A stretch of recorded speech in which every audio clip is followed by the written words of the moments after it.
ஒன்றாய் காண அங்கு கற்பகம் என்னும் கடவுளின் மெய்யில் 9 கோளும் ஒன்றாய் காண அங்கு கற்பகம் என்னும் கடவுளின் மெய்யில்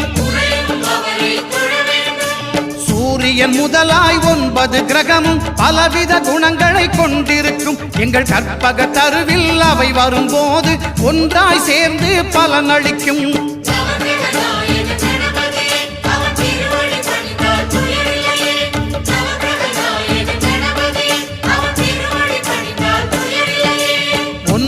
கோளும் ஒன்றாய் காண